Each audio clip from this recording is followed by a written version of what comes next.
All right, what is up, everybody? We are live. Welcome back to another Playmaker podcast. I'm your boy Devinus45. We got Brady, Nate, and Balls back in the building as the usual co-host, guest host, whatever you want to call them. They're the ones that make this show rock and roll. Let's just go around the horn, say what's up, talk about your Playmakers. Brady, start with you, buddy. How you doing, man? Good. It's been a couple weeks. Been enjoying the NFL season. Been enjoying some college football. So, my playmaker of the week comes from the Monday night game, which the NFL apparently loves to give the absolute worst primetime games of the entire season. So, on a night where neither offense was trying to win the game, a one hamstring kicker by the name of Dustin Hopkins goes 4 for 4 with a game-winning field goal. Not only winning the game, but winning my fantasy matchup as well. So nice. There you go. All right, Balls. We'll just go around like the clock here. How you doing, brother? Good, man. Just been had a lot going on in the personal life right now that Let's talk about a little bit. Share the news. I'll be announcing it. Not yet. I'll be announcing it soon. Once it's all finalized, I'll be announcing everything there soon. But yeah. No, he's not pregnant. He's not pregnant, guys. Not having no gender reveal anytime soon. No, nothing like that. Now, been to 2 Bears games since we've last spoke in person. Not been great to go to at all by any means. But I took Matty Ice this week. So if you look at the Indianapolis Colts all-time completions in one game, it's not going to be Andrew Luck. It's not going to be Peyton Manning. It's going to be Matty Ice. 42 this weekend, 3 touchdowns. I think he had 300 plus, 338, 358, something like that. But big third down pass. Everybody thought they were settling for a field goal, and he delivered a dime to Alex Pierce for the TD to put that game away. They really needed a win, and now all of a sudden they're at the top of the division. So I'm going to go with Matty Ice. Nice. And another guy that, I was looking over the stats too, and we'll get into the games as we go, like we always do, game by game kind of. But Pittman was just a monster for him too, man. And that another surprise is that Alex Pierce. I mean, he was pretty quiet. He still had 49 yards, I think, receiving, but man, he was Matty Ice's go-to guy the week prior. So, a guy that kind of came out of, a rookie that came out of nowhere, as far as last week, and still kind of being a contributing factor to that big day for Matty Ice Ryan. So, my man Nate, how you doing, big dog? Talk to us, man. You got to be still loving life over there and being a Philly fan, right? No audio. You're muted. Oh, my bad. Okay, well, what time to be a Philadelphia sports fan? Philly's in the playoffs. Eagles doing good. We got Sixers on right now. Flyers are surprisingly doing well early on, so doing good so far. But my playmaker for this week is going to be Jamar Chase. Finally had his breakout game for the year. 7 catches, 132 yards, 2 touchdowns. Much needed win by the Bengals against the Saints. So this might hopefully get Jamar Chase, I guess, going again, kind of like how he was at the end of last season. So Jamar Chase is my playmaker for the week. All right, awesome, man. And I'm going to finish us off with Breece Hall, the rookie running back for the Jets. Yes. Got to put some Jets in this mix. You can't talk much about the MILF hunter, Zach Wilson, because he really didn't do much besides help manage the game. But Mr. Breece Hall, 20 rushes for 116 yards and a TD in Lambeau Field, making magic happen, helping them crush those Green Bay Cheeseheads, and helping my Vikes stay atop over there in that north. So trying to keep an eye on those Eagles, trying to peg them down as they fly. Eagles fly, baby. All right, so we're into week 6. There's a lot of other things happening, guys, before we pop into it. The NBA is kicking off tonight. Yep. There's a couple games, as our boy Nate mentioned. Got the Sixers. They're playing Boston. And then you got the Lakers at Golden State. So 2 games to kick off the NBA. Before we dive into the NFL, I just want to take a minute or two, and I just want to kind of see on your guys' end, your perspectives, Who do you feel is going to be maybe a surprise team, or who do you feel is going to be a top team in the NBA this season? Brady, start with you, bro. I think a couple of the things that when we think about the NBA is the transition from year to year and how hard it is to consistently play, especially after. So the thing that I kind of want to bring up is the Warriors and what transpired earlier this preseason with Draymond and Jordan Poole. Yep. You kind of wonder from a defending champion how much kind of chaos that brings to a locker room. And when the margin is so small, you really need to have your team firing on all cylinders, and you just wonder if a situation like that caps kind of how far they can get in this camaraderie and this brotherhood that is the NBA season and a playoff run.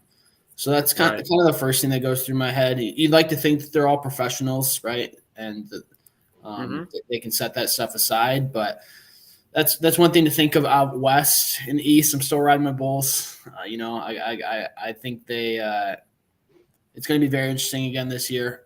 My hope is Lonzo gets back healthy, and we'll see how they end up. But man, there's like 5 or 6 teams out of the East. I don't think there's any team that's specifically dominant. Like the Celtics are going to be back. Obviously, the Bulls will be up there.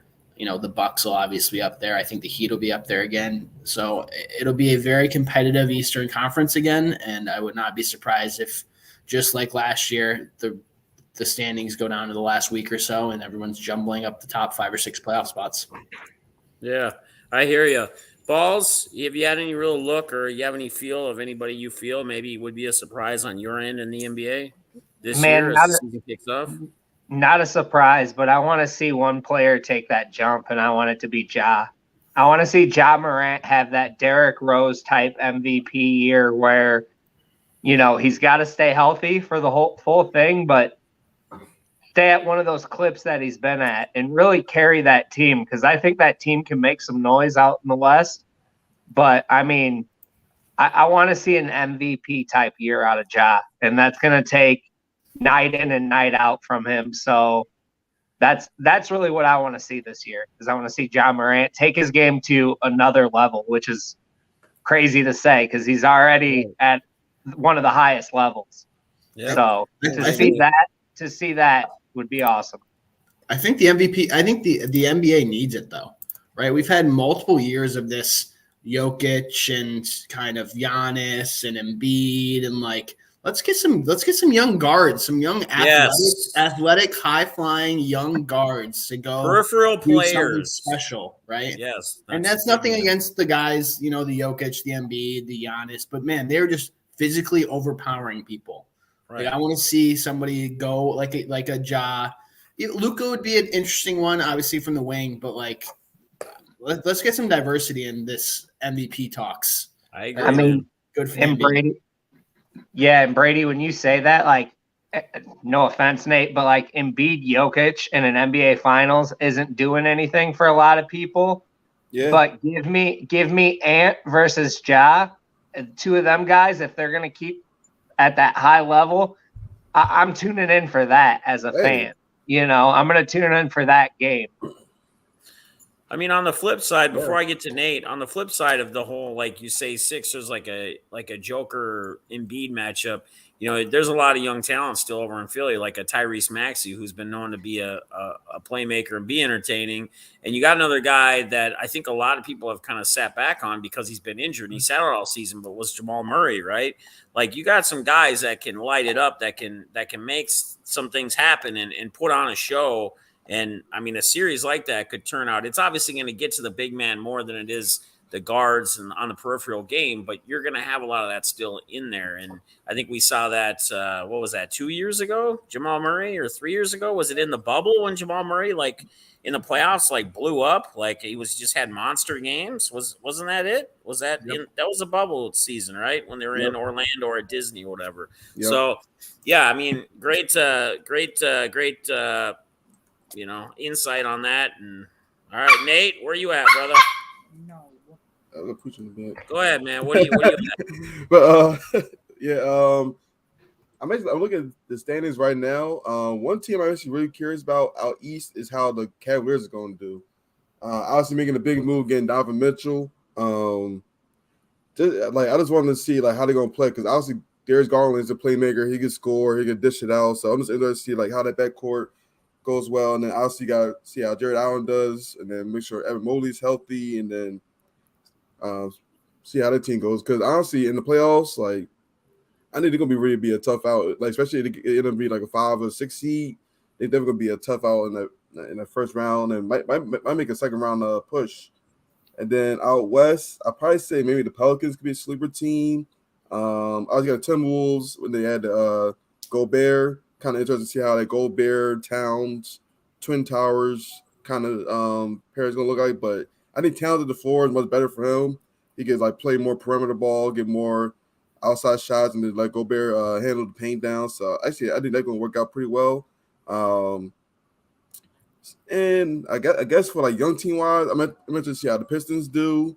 I'm interested to see how the Rockets do, and obviously Oklahoma City, because Oklahoma City has a bunch of 6'6", 6'8" players that can ball, handle the ball, shoot, and all that. So I'm interested to see it like a lot this NBA season actually.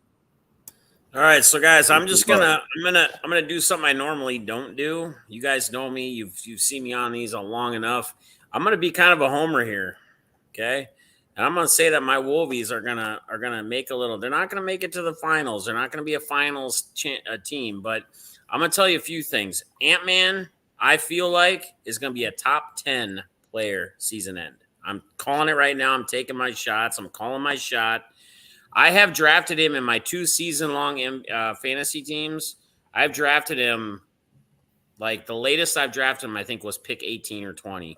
And I mean, to lock him in. And I just feel like, I think you talk about that jaw jump, right? Like you talk about the jaw jump, which I feel like I see can happen this season as well. He's already at such a high level. I feel like Ant-Man's going to be right up there. I mean, how many times last season did we see, as he continues to play and grow as a player, how many times do we see him continue to break records in the NBA for youngest to do this and, scoring this many points at the earliest age?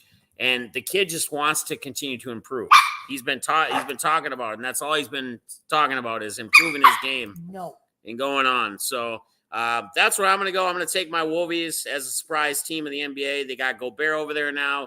With Cat's it's going to free up Cat to be a bigger 3-point shooter, big man, which he's already shown he can do.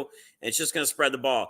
D'Lo is going to be back as a true point guard on the pick and roll. Him and Gobert, they've already said they're going to share all their time on the court together. So that pick and roll game is going to just be next level, I feel. It's just going to open up a lot of things. And I think Ant-Man's going to be that guy that I don't think people will be like, hey, he's a surprise or whatever, but I think he could be like that leading player, like kind of almost take over the Karl Anthony Towns role as like the guy in Minnesota, the top guy, because I think overall his overall game is just gonna continue to evolve. So that's where I'm at with that. One more thing before we dive into the NFL is MLB. We got obviously baseball playoffs going on right now. We talk mostly football. That's been kind of our baby on this podcast, but we can talk any sports. And with baseball going on right now, I just want to kind of get some takes from you guys as far as who you really feel who's out there right now. Who do you feel is going to be playing in the World Series, and who do you feel is going to end up winning the championship with Perret?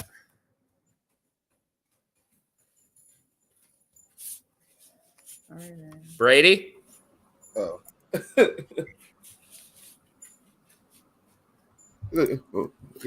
Can I go on a quick rant? Yeah. Uh-oh. You have in the NLCS right now, you have the 87 win Phillies and the 89 win Padres. If I ever hear another MLB team talk about tanking or rebuilding or anything like that, all you have to do is get to 85-ish wins on paper, and you have a chance to take your team to a World Series now with the new playoffs and the expanded playoffs and all that. So we're going to take a 3-year rebuild. The Cubs are going through right now. There's multiple teams trying to figure it out. It's over. put an 85-win team on the field and then see what happens, because that's what Philly did. Like, yes, they added Harper, or yes, they signed Harper. Yes, they added some guys like Schwarber, but that's not an overpowering team. They got swept by the Cubs twice. They got swept by the Cubs in huge games in September. So it just shows you in baseball that the disparity between the best teams in the MLB and the teams that barely make the playoffs is just so small. And all it takes is one hot series. I mean, I no offense, Nate, I love the Padres. I'm all in on the Padres to win it all. So, but man, I love baseball, but I'm sick of the whole rebuilding stuff in this game. Get it out of it. Just get to an 85-win team on paper and let the chips fall where they may. Did you guys see the LA Times article too about the writers complaining that the Dodgers are now out? Yeah. Whining that they're out. It's like, win the series then. Yep. Did anybody whine when the Giants won 104 games last year and lost in the wild card? Nope. Did anybody whine in 2015 when the Cubs and the Pirates that had the second and third best record in all of baseball and had a one-game wild card game to see who advanced? Nope. But of course, when the Dodgers do it, it's the end of the freaking world, and we need to rethink the playoffs. Just win. You won 111 games, and you couldn't win 3 out of 5, right? Against a Padres team that you've owned for a decade. Sorry, and I don't feel bad for you. I mean, I don't want to see the Yankees win, but if I'm pulling for one player, it's Brady's boy. I got to pull for Anthony Rizzo. Beach to the Izzo. Beach to the Rizzo. So I guess if you're going to ask me, give me Rizzo, Schwarber. They can play, right? I don't know my baseball that well. Yep. Rizzo versus Schwarber in the finals. And both of them just bomb it out. Whoever hits more home runs between the two, good on you. I'll take that. I don't want to see the Yankees win, but then again, like, I'd love to see it for Judge too, because he gambled on himself this year, paid off, and then to walk away as a champ, or even just to come back, earn your pinstripes. Yeah, and even Palm Beach comments, nearly won the Triple Crown, a contender. Like, that's just it. I mean, led the tops in all different categories. I mean, and it's not that you always see that happen in sports when there's a dominant player like that, but let's even go back to last season in the NFL, right? With the Rams, right? Cooper Kupp, he's a Triple Crowner in receiving. They end up winning that ring. So I don't know. I mean, I've never been a Yankees fan. I've never been big on the Yankees, but it's been kind of a strange. To me, it seems like a strange year in baseball, just in playoffs in general, and teams that are representing and whatnot. I mean, we got the Cleveland Guardians playing the Yankees. Did you guys really see that come start of the MLB season, that the Cleveland Guardians were going to be this deep in the playoffs playing the Yankees? I mean, I get it now. They're down 3-2 because of the loss today, but still, they're competing. They're competing with the Yankees. So no, the Yankees advanced. But it was. Well, yeah, it was 3-2. You're right. Yeah. No, but literally, it's one of those things where that's why I love baseball, man. It's just. It's easy to pencil in basketball, right? You can pick the Warriors and you can pick some of these teams and be like, they're going to win 60 games. They're not going to lose in the first round, right? No 8 seed's going to come and upset the Warriors or the Bucks or something like that. Similar. And I mean, football, you get it too, right? You can have a hot game or a hot quarterback, but even then you kind of pencil in a quarterback that you like. But man, baseball, it's literally a coin flip. It's 2 weeks. It's a pitcher not having a good start. It's something. It's just the disparity between the best team like the Dodgers, who won 111 games, had one of the best seasons in the last 100 years, versus a team like the San Diego Padres that just squeak in the playoffs at just over 500. And guess who's advancing? The Padres. I just love it. It's unpredictable. That, and you always have those guys that aren't the big names that make plays. They are critical in those series and make a name for themselves. So it's always awesome to see. It happens in every sport, but I feel like baseball, they always come up in those big situations and deliver. So yeah, it's the ultimate team game, man. I mean, in basketball, you can have a usage of 40% if you're Russell Westbrook on a team or LeBron, right? Yep. And NFL quarterback is reliant on every single game. If you're a pitcher, you have a lot of pull, but if you're a hitter, if you're Aaron Judge, think about that. He's got 4 at-bats a game in a big game. If you're today, game 5, 4 at-bats, and he homered, right? He homered in 1. That's him making a big play. But like, you have such little amount of time to make an impact. It just makes it that much greater when players like him can consistently do it. It makes it that much more amazing. Hey, Palm, just for the record, Balls is actually auditioning tonight to get in the hot boxing with Mike Tyson. So this is a big shot here. All right. Anyway, all right, Nate, any input on the MLB? Besides your Phillies, go Phillies, right? Yeah, I definitely got to side my Phillies, obviously, but I mean, obviously the Padres gonna be tough out there. They got pitching, they got hitting. Like the hitters are hot. Like Soto struggled when he first got traded, but now he's hot. They got Machado. They got a whole bunch of guys that take bet though. So that's gonna be a tough series, and I think the Yankees probably will take the to the World Series. They got too much offense, I think. Power. So, but yeah, I mean, like the playoffs, like also like another reason why the playoffs is good in baseball because like somebody could be like struggling for like a while and then like just got one big hit. Like for example, like Reese Hoskins in Game 3, struggling the whole time. He made critical errors in Game 2, hit the home run, slammed his bat to the ground, and like got the crowd hype and he just carried that momentum through the whole series. So yeah, baseball is great. It's just like anything can happen literally. Any pitcher could get hot. Any hitter can get hot. A key defensive play, whatever. It's amazing. It's amazing. Yeah, I think one of the things that is the Yankees Astros bad blood too. That'll be a very interesting series on the AL side. Yeah, it's gonna be fun. I mean, it's gonna get interesting. Balls, you had mentioned Judge, right? And you wanted Judge to possibly win one. I wonder if him re-signing might be contingent on if they win or not. Because if they win a World Series, is he more likely to be like, you know what? I did what I did what I wanted in New York. I had a historic season. We won a championship. You know what? Let me go get some money. Let me go to LA. Let me go to, there's the Tigers were talking about offering him a contract. Is there unfinished business if they lose? It's something that will be very interesting to think about. And if you're the Yankees, man, you got to throw the entire book at him because you messed up last offseason not giving him what he wanted. And he came out here and said, you know that 25 a year you're going to give me? That's 40 now. So figure it out. Yep. Hand pay right there, baby. Hand pay. Ching, ching, ching, ching. All right, guys, let's dive into it. Let's dive into week 6 NFL. We'll just kind of go down game, and then we'll talk about where we see the teams at like we normally do. So let's just start with it. I'm just going to go down from what I see. I got the Patriots at the Browns.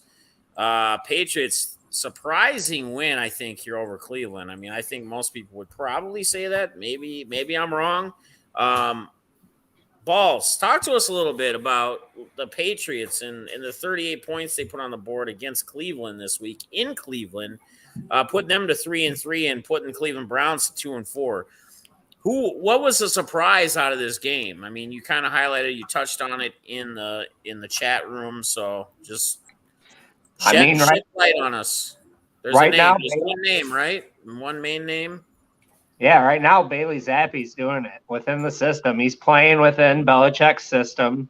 They're running the ball with Ramondre Stevens, and I mean they're doing a great job there. But he's playing within that system. Really isn't turning the ball over. Capitalizing when they need him to. And there's rumblings, within New England now. Do you go back to Mac Jones? When he's fully healthy, do you go back to Mac Jones if Bailey Zappi keeps playing like this? And, it makes me wonder, what do you do? You've got more invested in Mac Jones, but I don't know what you do if you're Belichick. Belichick, does he ride the hot hand? What would you guys do? I mean, like it's tough because like you spent a whole first round draft pick on Mac Jones, and Mac Jones last year he played pretty well, but this year he did struggle a little bit. So he kind of like I don't know. Honestly, you like if I'm Bill Belichick, I probably gotta go back to Mac Jones just because he's like a top pick, and I think you gotta see what he has. But if he starts struggling, then that kind of gives it like the things like do you go back to Bailey Zapp? Was it the right decision? So that's tough. That's a tough decision, man. That's tough actually.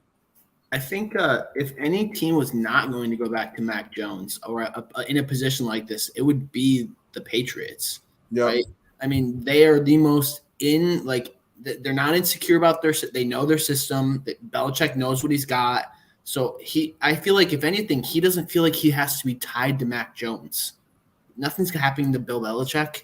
If he thinks Zappy's the best one to put him in a place to win, I don't think there's any reason why he wouldn't play Zappy over Mac Jones. Yeah. I think another organization might be like another GM might be like, man, I drafted this quarterback, and hear this. If you draft a quarterback as a GM, your entire job's attached to him.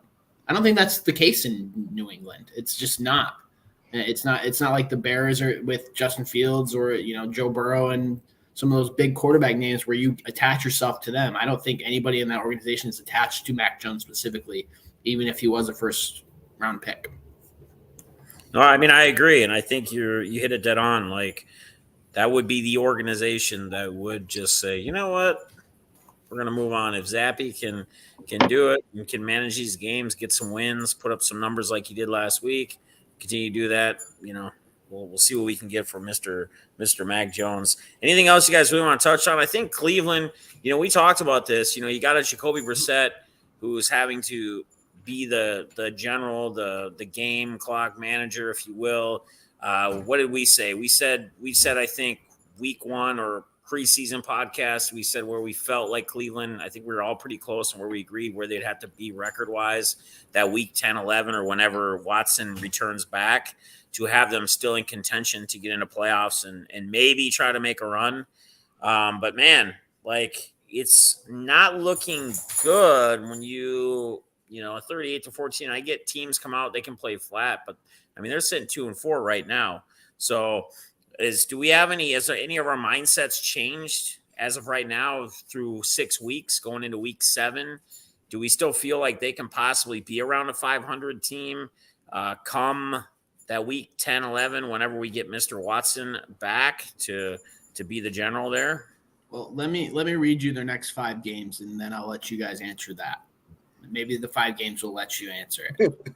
Ravens, Bengals, Dolphins, Bills, Buccaneers. Oof. That's not a fun stretch. Yeah, no. Mm-mm. I mean, Ravens and the Lamar, that's not a game I want to have. The Bengals obviously have been up and down. The Dolphins, I'm guessing Tua will be back, right? So that's that offense. And then you go Bills, that's a loss. And Buccaneers, you never know with Tom. I mean, it's going to be tough. I mean, they literally probably got to go 3-2 in that 5-game stretch. So they got to upset somebody. It'll be tough. I think Palm, says, not beating the Lions and Browns doesn't mean that much.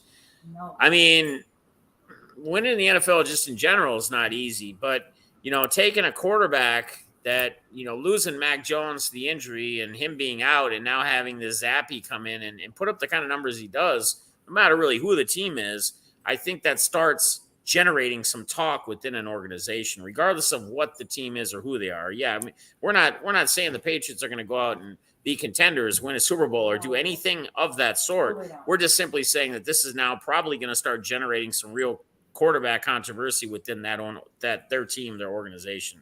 That's kind of really more or less kind of what we're trying to figure out here. Who is the star receiver? I don't see anybody really stand out. Are you star receiver as far as Alex? Who are you talking about, the Patriots or the Browns? I guess I'm not sure which team you're referring to when you say that. Devontae Parker is in New England now, which came from Miami. You got Smith, Jacoby Myers, who couldn't really find the end zone until towards the end of the year last year. You get a ton of receptions, but can never get in the end zone or find the end zone. As far as Cleveland, I mean, they got Mark they Cooper. got Cooper, they got Njoku. Now their tight end is becoming he's been consistent each and every week, but they're more a run heavy game or run heavy team anyway with Chubb and Kareem Hunt. So I mean, they're kind of more that balanced offense. They like to beat you with the run, kind of just run it down the middle and beat you up and wear you out. But it's kind of where we're at there. Anything else you guys want to touch on? Otherwise, we're gonna move on. I'm gonna hit up Niners at Atlanta, 28-14. These guys both now finished 3-3 through 6 weeks. Marcus Mariota had 2 passing touchdowns, didn't throw for a ton of yards, but also ran one in. I guess one thing that I want to figure out or I want to highlight here with this Atlanta team is who we think is their best, probably one of their best offensive weapons in Kyle Pitts, just continues to not really do anything in Atlanta. And we could say it's change of quarterback. We could bring up a lot of different reasonings. But you guys remember that I always like to hit on these few little things and these factual things throughout the statistics through seasons. And every year Mariota started as a quarterback in prior years, his tight ends have finished like top 8, 5, and 3, I think is what the rankings are. Where's Kyle Pitts? What's going on with Pitts? Are they just not – does Atlanta not know how to utilize him as a player? What is it? Are they just double, triple teaming him and just not allowing him to ever have any action? Anybody got any insight here? I mean, I guess for me, yeah, I'm assuming that teams are definitely trying to double, triple team him and forcing the other receivers to beat him because obviously, Kyler Ridley there for the season.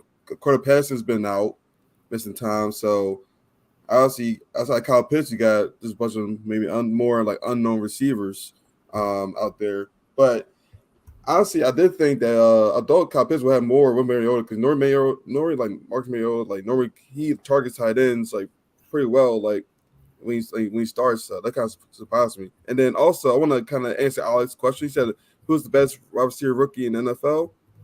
Drake London. You might be able to put him up there. He's having a pretty good season as well. He's kind of emerging as that number one guy at receiver this year for them. So, but yeah, like I'm assuming they just double triple team Kyle Pitts and just forcing everybody else to beat him. So, which is unfortunate because I drafted Kyle Pitts high in fantasy as well. So, yeah. Oh, Drake London. For the Falcons. Anyone else? Any insight on it, or want to move on? No, I mean, just San Fran. You can't lose that game. If you're supposed to be a good team, that's a one that you have to win there. Even on the road, I think they're on the road, or if Atlanta was there, that's even worse. So I might cut them a break if it was in Atlanta, but you're supposed to win that game if you're San Francisco. Okay. Brady, you're good. Let's move on. Let's move on to Tampa at Pittsburgh. Pittsburgh getting a win in Pittsburgh against the Tampa Bay Bucks. Bucks sitting at 500. They're 3-3. Pittsburgh's 2-4. Bucks might be one of those teams that I don't know that we would think they would really be sitting at 3-3 6 weeks in. I think we'd probably see them as a 5-1 or 4-2 team, maybe not undefeated. The Bucks could still be a team. They got Brady. He can do anything and anything, right? So they could still go on a streak here and finish off strong and be deep in the playoffs and maybe be that championship contending team that we talked about preseason or get close. Do we still have those same feelings right now, week 6? What's going on in Tampa? I mean, Brady, what did he have? Last week, it was 100. Was it last week he had like 180 yards or something passing and not a great game? This week, I mean, let's look at it. 243 yards, one passing touchdown. What's going on in Tampa? Letting Prickett kind of come in, and then Trubisky towards the end of the game come in and finish it off. So what's going on in Tampa? What's up with Tampa? Brady? I mean, go ahead. I'm not hitting the panic button on Tampa Bay yet. Because look at that division. Look at the other quarterbacks in the division. I'm not panicking yet. I'm going to keep Tampa Bay. It's kind of worrisome that, we thought their defense was going to be kind of this elite defense. They're not what I expected, at least. I expected them to be a top, 4 or 5 defense in the league. Not really seeing that. Offensive struggles. I mean, their offensive lines got beat up all year long. They're struggling. They're not playing good ball. I just think with them in that division, like they could hang around for a while. It wouldn't shock me if they were like 5-4, 5-5, and still, squeak out that division late in the year as they start to pick up steam. I don't see him as a Super Bowl caliber team right now, but I mean, that's the greatest quarterback of all time. Give him some time. Let's see if they mesh. Yeah, I'm just looking at their schedule moving forward. They got the Panthers twice. They got the Falcons again. They got the Seahawks. So there's some easy games here. You got to remember they were beat up offensively for a couple weeks. They finally got Godwin back to go with Mike Evans. Julio's still not back. So I think you get to week 10 maybe, and then you kind of reevaluate and see where they're at. If they're 5-5, I think they're fine going into the end of the year, just looking at their schedule wise. They got a tough game against the Rams coming up. But other than that, they go Panthers, Ravens, Seahawks, Browns. Those are all very, very winnable games. So I'm not worried about them right now. Yeah, like I definitely agree. Like I need to probably find out eventually, but yeah, like that offensive line is just a big concern. I'm not sure they got like maybe like to switch the scheme up or like keep it like a blocker tight end in there to help out because that was mainly the issue. The past couple games is a lot of pressure on Brady early. So, but I mean that division is bad. Carolina's terrible. Saints, I don't know what to do with the Saints. The Falcons look better recently, but I think Tampa Bay still come out that division at the end of the year. But Super Bowl, not sure. Not sure on that. Let's not forget we have the trade deadline coming up too. And if you're the Buccaneers, Tom's got limited time. So if you think this is another window, that they'll add, I guarantee it. Yeah, they will pick up somebody. There'll be some. Does he call Gronk? Hey, what about Edelman? What about Edelman? He's doing commercials now for Verizon, spiking footballs. He's still got the spike in him, I see. Does he go back to AB? I don't care, man. All Bridges, that's fine. AB, come play for us. AB is going to retire from the rap game and come back and tear it up one more time with Brady. All right, let's move on. We got Bengals at Saints. Bengals 30, Saints 26 in New Orleans. Ooh, Def dropped. I lost him. I mean, Joey Burrow. Here, at the my Superdome. laptop. I still don't have my computer set up. Oh, there he is, kind of. Joey Burrow at the Superdome, though, with Jamar Chase. Felt like home, right? Yep. Had to not feel good for the fans because they love those two guys. But then they just came in and, kind of had a day on them too. It's hard because they cheered for him on Saturday, but Sunday when they're in there in those Bengals uniforms, it probably doesn't feel the same seeing those guys do that. How do you guys feel about the Bengals moving forward? I mean, what's your thoughts in that division? That division's not really separating itself either. There's they're hanging around it. I think it's them and Baltimore probably because of the quarterbacks. But I mean, do they make the playoffs? And what do you guys think are their chances if they make the playoffs? I personally, I don't. I mean, and we'll get to some of these other teams in the AFC in general, but I don't see it. They're not the same team they were last year. They're not the same team whatsoever that they were last year. And maybe they have a lot of those same names and whatnot, but the teams around them have gotten that much better. I mean, again, if I was to be a man to put money on a team in the AFC, and we'll talk about them, but I'm going Bills. I'm running with the Bills. They're just there. And maybe it's a Eagles-Bills Super Bowl this year. I don't know. But, man, Buffalo, I think, is going to be that team that's going to be the toughest out of anyone in the AFC to beat. And I see the Bengals as like that fifth, sixth team in the AFC maybe, but I just don't feel like they're there this year to compete. And I think at the end of the day, if it's like a Ravens Bengals matchup or something, I mean, home field may play into a little bit of that, but I just feel like the Ravens are gonna out edge them. With having Mr. Dobbins back as well, I don't know. I see that team a little bit stronger. That's my opinion. Brady?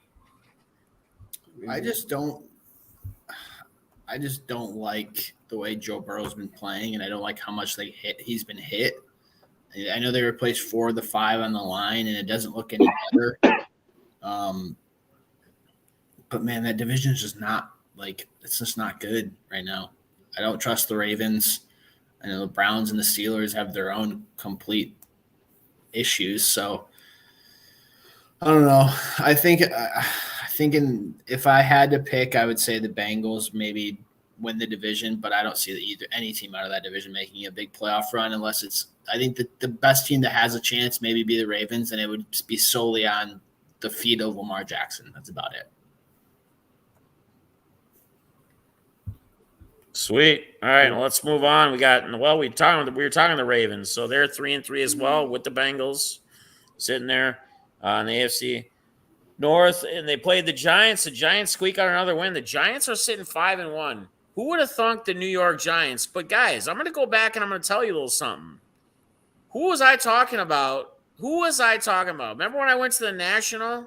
And I know he's not putting up crazy numbers, but he's got his team 5-1 right now, and he's that quarterback over there. I talked about Mr. Daniel Jones, and I think everybody thought it was flipping nuts and crazy, right? I was picking up the Daniel Jones rookie cards, getting the Daniel Jones stuff because I had this little niche, and he hasn't even had Tony. Tony's been out because Mr. Barkley's been putting on the show for him as well. But hey, man, he's doing some things to help lead this team, control this team, be a game general, whatever you want to call it. They're sitting 5-1. What are we talking with these Giants? Is this just a fluke, or are they for real? Talk to me. No, complete fluke. I mean, Brady, pull up their schedule. Yeah. Look at their schedule coming up, though. There's some very winnable games for the Giants coming up here. Oh, gosh. So Jaguars, Seahawks, Texans, Lions. Jeez. So that's disgusting. They could definitely go down to realistically, they go 2-2 in that stand. We're talking about a 7-3 Giants team. That's not out of the possibility. No. We're talking Brian Daboll, Coach of the Year. What's the numbers on Daniel Jones for MVP right now? Just kidding. Here's the thing, boss. They could go 4-0 in that stretch, or they can go 0-4 in that stretch. That's the issue. I guess I didn't really watch the Ravens Giants game to see exactly what was going on there, but I mean, they haven't really beaten anybody. So they actually beat the Packers, but how good are the Packers right now with the debacle it is that receiver core? So I don't know. If they end up 8-2 after these next 4 games, at that point you just pencil them into a wild card spot at least. They're not going to go 0-7 to win the rest of the year. So I don't know. They found ways to win. They're pretty much been like a lot of times they haven't come back in these games, but they found ways to win. For the most part, Dan Jones has been not turning the ball over really as much as he did in the past. Saquon's been running the ball, and then for some reason, some of these receivers been kind of doing some work. I know Wanda Robinson came back; he has a good game.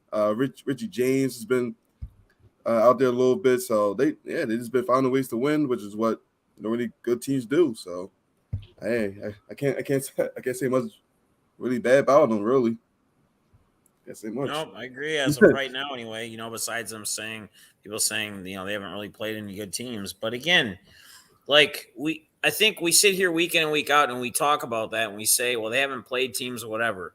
But how often do we see good teams in a good season lose to bad teams? I mean, it happens. So just to get a win in general, no matter if the team's good or not.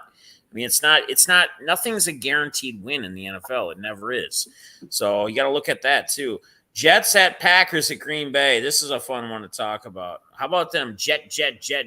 Benny and the Jets, right? Elton John is jamming on his piano right now. And so is probably Mr. What's his nuts?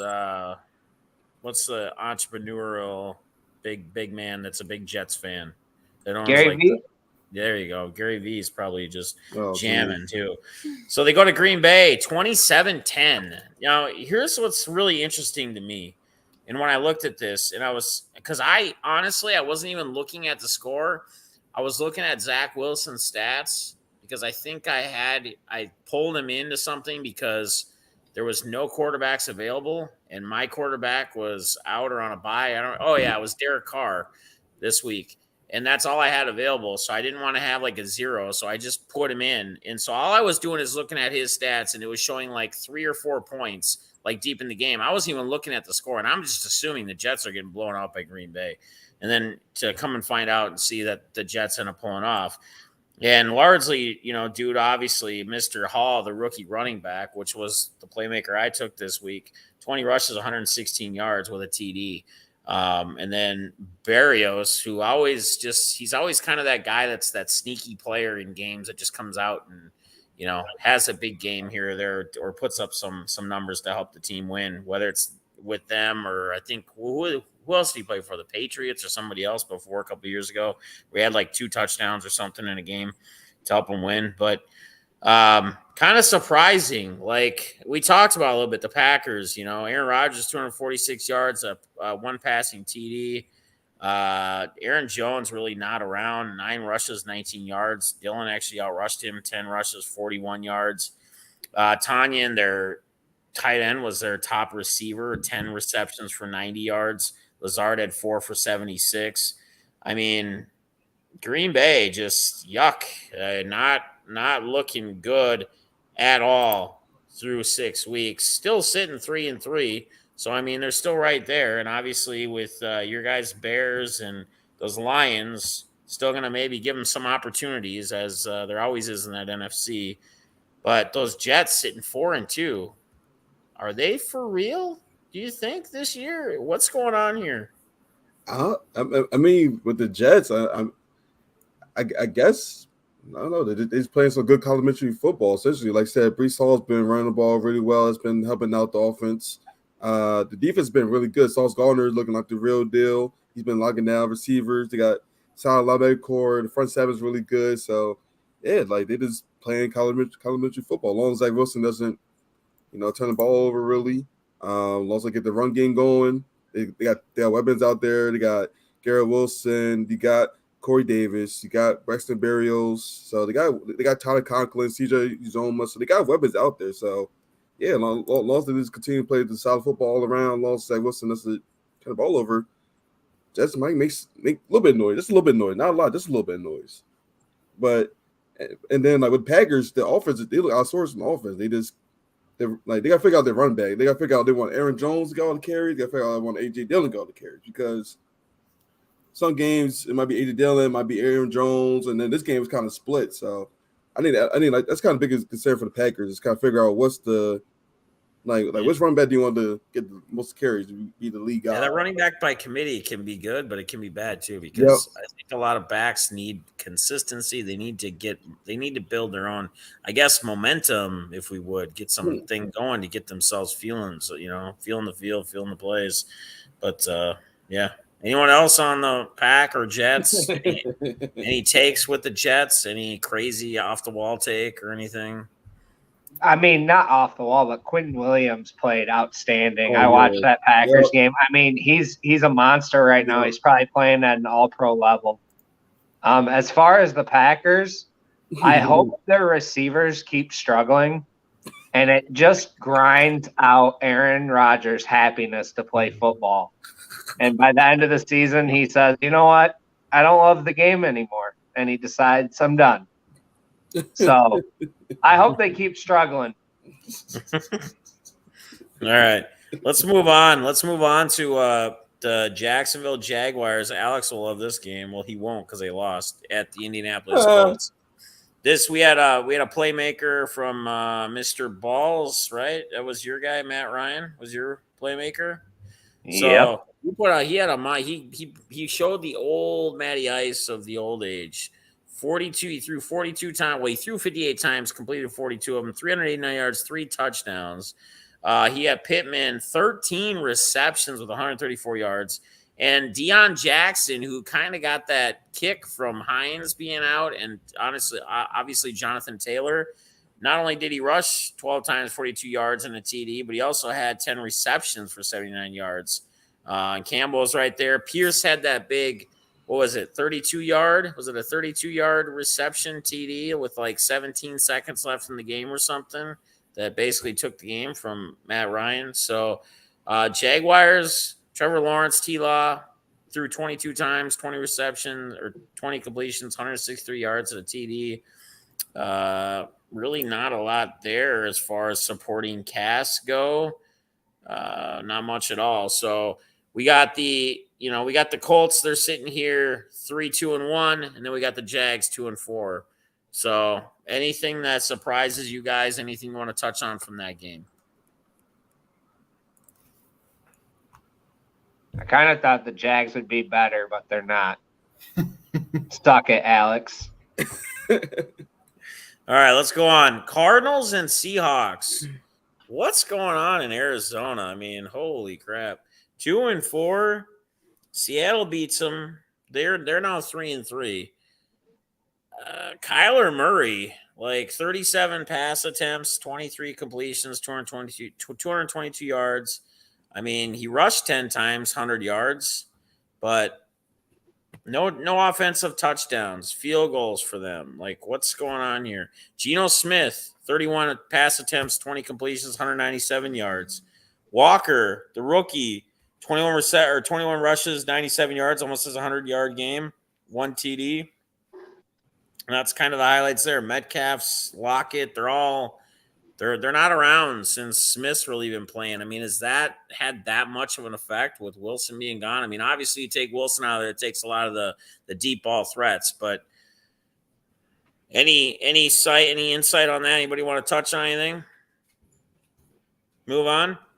I just think Arizona, if anything, the writing's on the wall for Cliff if it doesn't keep working, because one of those two's got to go, and it's Kingsbury. It's not Kyler. So the money talks there, and that's the end to that relationship. Yeah, and then I mean, good thing for Arizona is that like they're gonna get Hopkins back this upcoming week.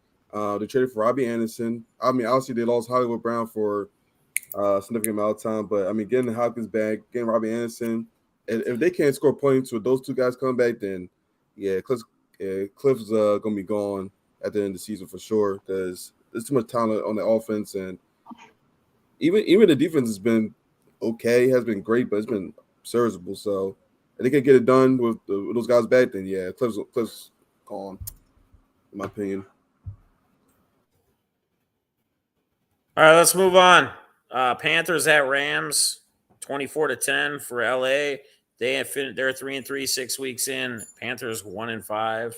I don't know how much of a surprise that really is. Rams, maybe a little surprise at only 500, maybe not. I guess it depends on who you talk to and who you ask. You guys can touch on that.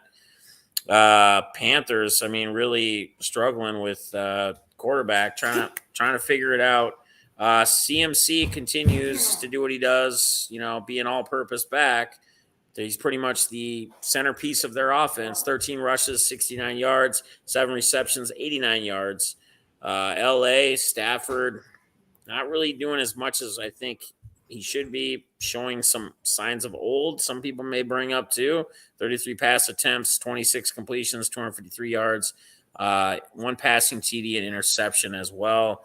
There's talks of Akers now being traded because he's not a fan of his role in this offense. That's been swirling in the news. So there might be some movement with Mr. Cam Akers. Again, I think part of the whole issue here still stems back to what happened to him in that, what was it, the NFC Championship game, right? Yep. Is that when he had the two fumbles? Mm-hmm. Had two big crucial fumbles. You know, we say we want to forget, or coach forgets, whatever, but I don't know. Darrell Henderson's kind of that guy there when they're going to run the ball and not pass it. They're still going to pass heavy with Mr. Cup. Allen Robinson being there now as well. Higbee at tight end. What are your guys' takes? What are your thoughts? Where do you feel Akers fits in well? Do you feel there's a certain team that he may slide into well with?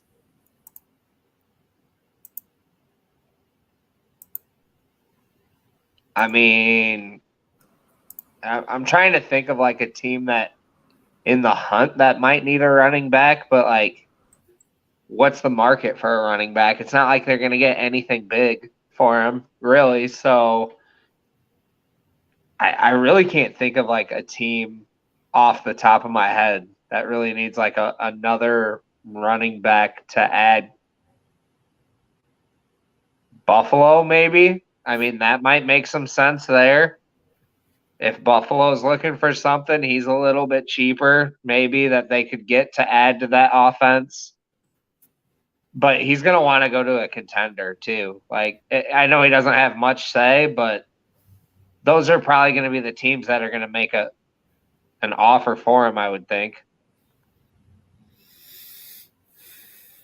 There's just a couple spots that kind of jumped out to me that are just off the board now. Like, I think Javonte getting hurt in Denver made sense to bringing it back there, but they're not going anywhere. They're not going to trade capital for a running back. Like, I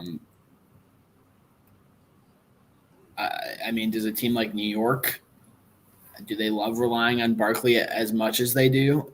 And maybe it's not a guy like Akers. Maybe it's somebody else to split something with him.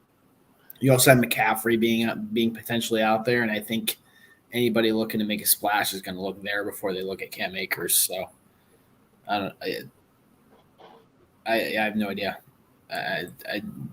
San Francisco. I mean, just some kind of chatter, just because it was in the news, and him kind of talking. He's not happy where he's at, so just if you guys saw anything. Let's move on. We got probably one of the better games of the week: the Buffalo Bills at the Kansas City Chiefs. Right. Anytime you're going to get Josh Allen versus Patty Mahomes, it's due to be a good game. This game was 10-10 after the first half, right? I think Vegas had it at like a 52-point total. That came way under. I mean, it became a more of a defensive game. Kansas City kind of sticking with it, though, as far as on their defensive side, too. But Buffalo, man, I talked about it earlier, and I think most of us, I think, we're kind of Bills favorites, AFC, probably the team in the AFC to go. I don't think any of us were really offside of that preseason talk. Josh Allen just continues to show he's the man. I mean, you watch the game, and it's 4th and inches or 4th and just under a yard. How can Josh Allen not get a first down on a quarterback sneak? The guy's as big as the linebackers out there, and he's probably might even have more power than some of those guys. And and he's big, like he's tall too. I mean, there's a lot of different ways he can approach that, and it just makes it easy for them to do these conversions, 4th down conversions, whatever they need to do. And the defense, again, just looks solid. I mean, you guys tell me, I mean, is this the turn of the time now? Is Buffalo and KC going to play again? Are they going to meet in the playoffs? And, is this going to be Buffalo's year where they finally do it like they almost did last year, but they just couldn't quite do it? Where are we at, guys? What do you see? Go ahead, Nate. Okay. I go. I mean, to be honest, the Bills they look good as advertised. The offense is going. Yeah, I mean, Stephon Diggs is still looking like one of the best receivers in the league. Gabe Davis is emerging as like that go-to number 2, that deep threat receiver. They actually been able to run the ball a bit more this year too, which has been something they've been lacking past couple of years. And then obviously the defense is great. Addition of Von Miller, you still got the Jordan Poyer in safety. So and like the rest of the DBs, the linebackers, and like the biggest thing for me is one thing waits for them is like they got so much like team camaraderie, like so much team chemistry. Like everybody like play for each other, like play for the head coach. Like from like top to bottom, everything just looks good. So yeah, Bill's still my favorite to come on the AFC, but we definitely will see Buffalo and Kansas City play again in playoffs, and we're probably gonna see it for the next several years, I think, because I mean, Patrick Mahomes, the Chiefs are still rolling, so I think we'll see a lot of Josh Allen and Mahomes in the playoffs for the foreseeable future. It's good. And you know what? On the KC side of things, on the offensive side, it's good to see Juju have a good game.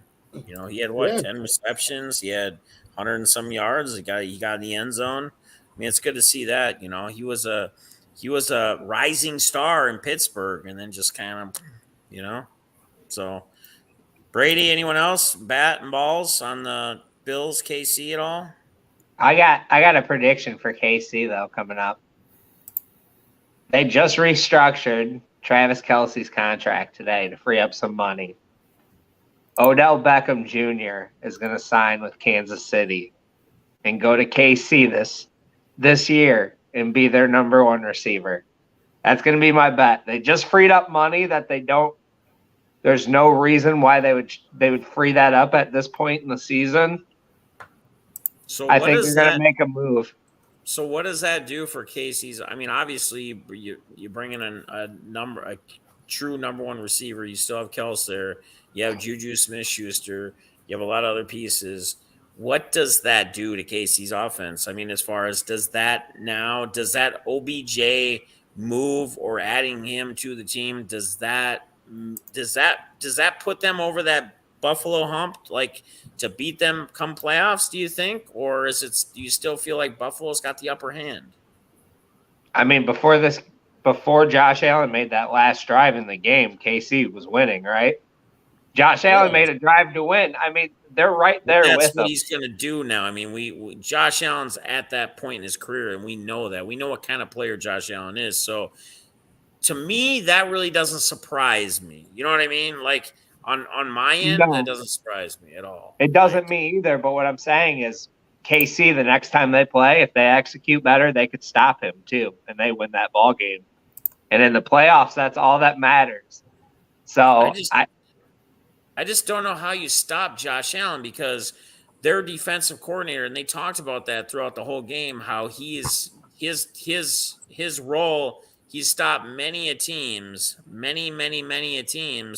and they couldn't do it. They couldn't do it on Sunday. You know what I mean? He still went out he threw all these stunts and all these things at him, and he still put up 329 yards, 3 passing TDs.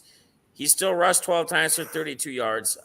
I mean, he had up 350 total yards of offense himself.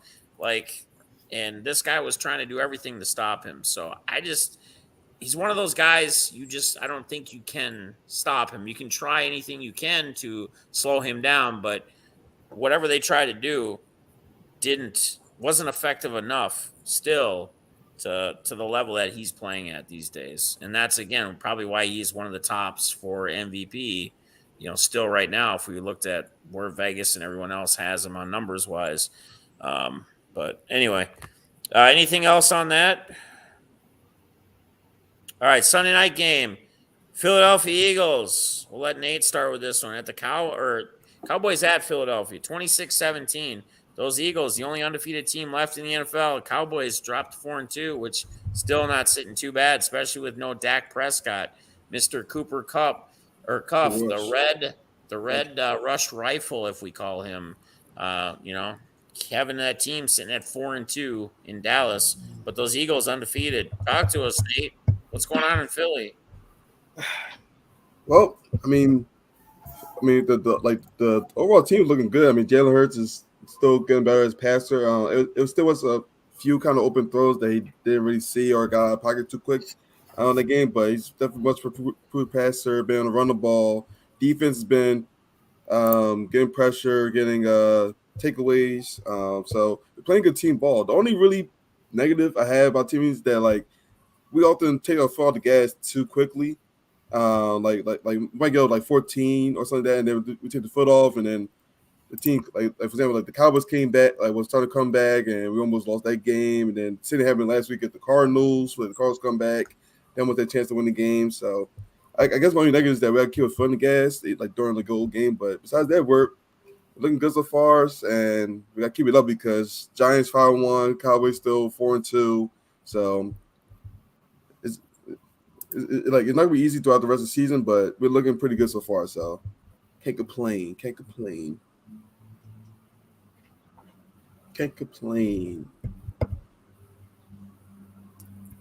Who's next? Anyone else? No one wants to talk about Philly. I mean, everybody's kind of except for Nate. Their defense is good. They're solid. I mean, their cornerbacks are really good, I think. With Slay, and then they got Gardner Johnson. Gardner Johnson, yep. Yeah, that guy, he's on a different level. He gets inside the minds of receivers and stuff, so he's very physical at the point of attack. They match up really well. So and I think again, Nate talked about Hurts, but in their defenses, they're incredible. Like you guys touched on other players. Yep. I'm not discarding anything from it because you can't. But Jalen Hurts too he's taking that jump, right? You want to talk about we talking when we started this podcast about the NBA and the John Morant's taking the jumps, the Anthony Edwards maybe taking the jumps this year, whoever else. I mean, Jalen Hurts is just on a different level right now. He's just playing the game right.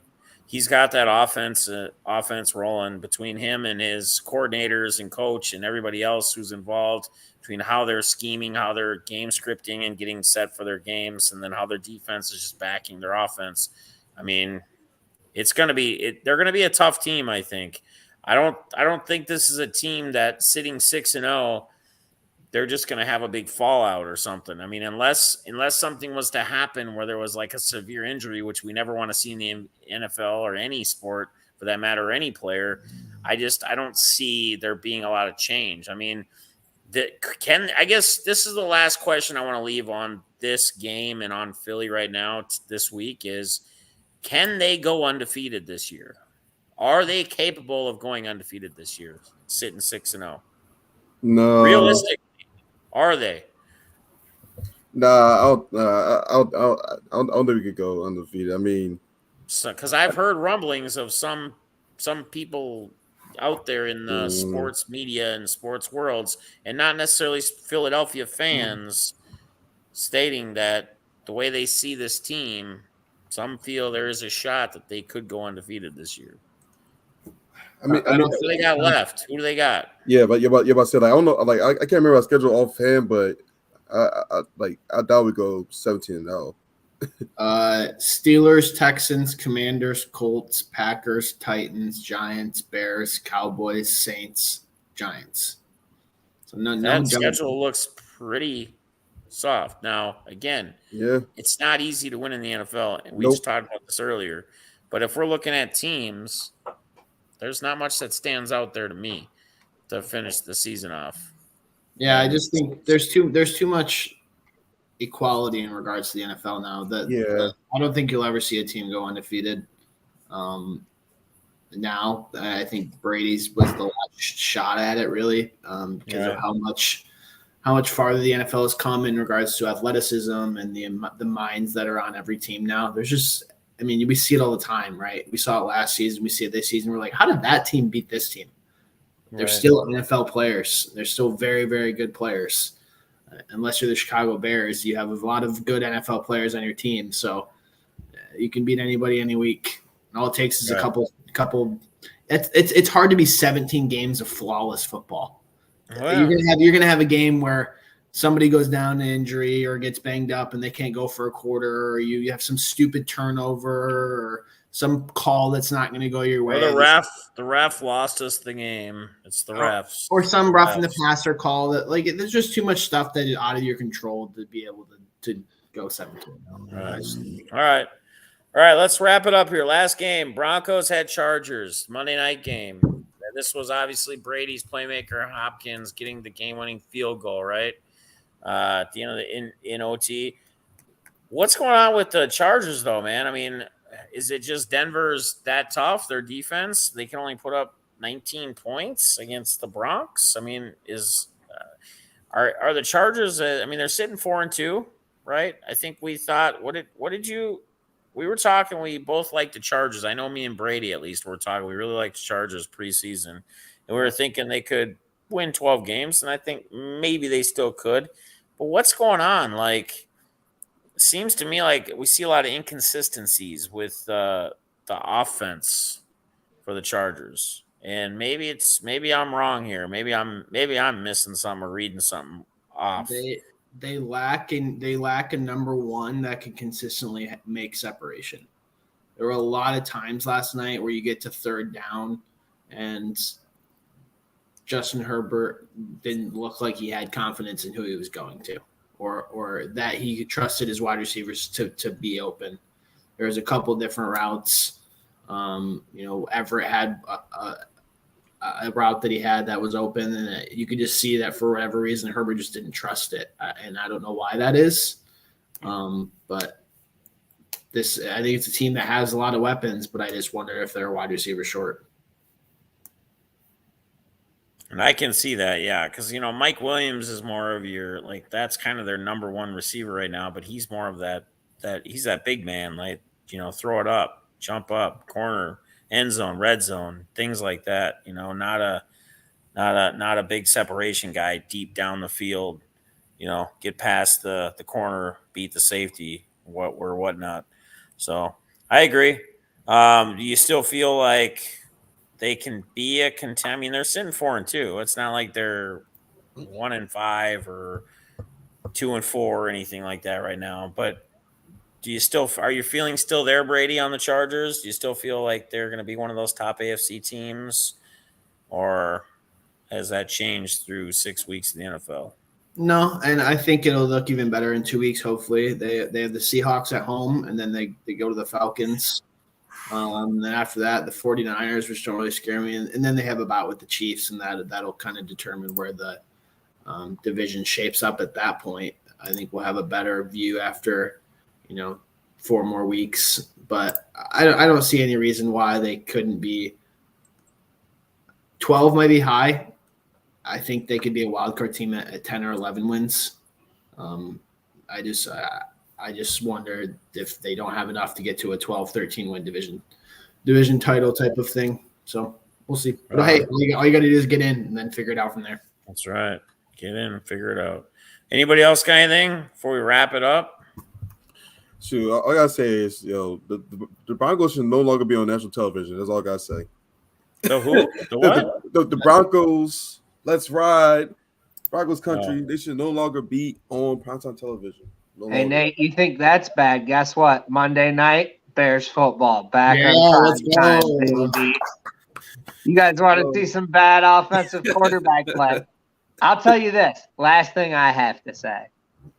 I said I went and saw the Bears play twice, right? Brady, it does not look good by Justin Fields in person. I refuse to even give this season any sort of time. I know, but there's still guys open, and it's like, man, you should be making that throw. That may be true, but I saw a graph the other day, and the Bears are last in the NFL in dropbacks that are not pressured. So he's getting pressured more than any other team in the NFL. And the percentage of wide receivers that are considered open or wide open, so basically can your wide receivers create separation, they are also last in the NFL. So I just have the hardest time just abandoning Justin Fields and being like, you should be making that throw. Okay. I feel like this dude literally runs for his life every other play. And so I'm not going to sit here and be like, hey, why aren't you standing in there and making that throw every single time? Well, it's because the other 7 to 8 times he's running for his life. He's really the only reason they even have any offense is he extends plays. That's literally it. So he can miss a couple throws here and there, but I'm not even going to judge his season until they have competent NFL players around him, and they don't. So. Did he make you feel better, Balls? Because I know Brady usually always has a way to make you feel better about your Bears. No, Brady's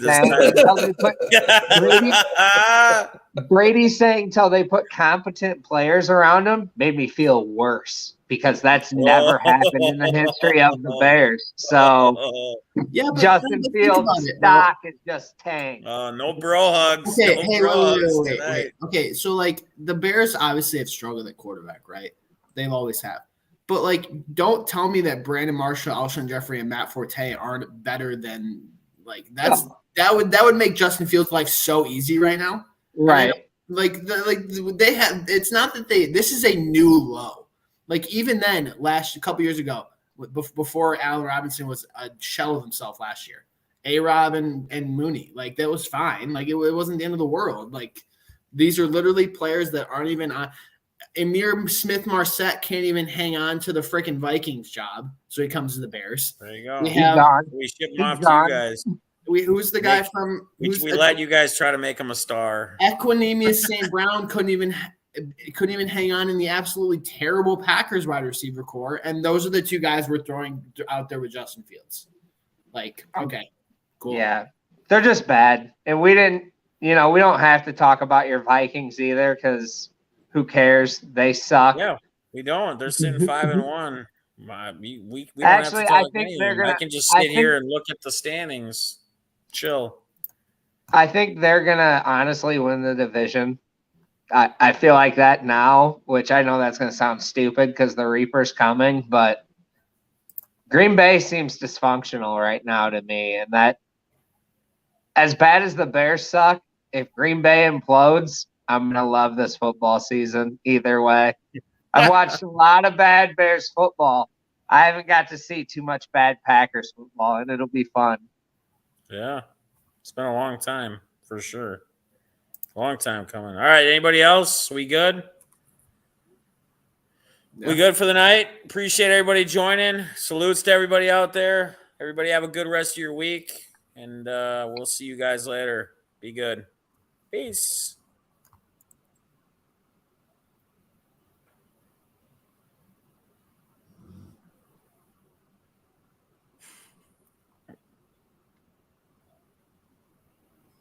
We're just gonna sit here for all eternity. It's not ending. All right, government, knock it off. Yeah, the feds are in our. Yeah. The feds are in well, in that case, guess what? I know you can still access it, but I'm killing my camera. All right, later, gang. All right, bye. Hey, Oh, never mind.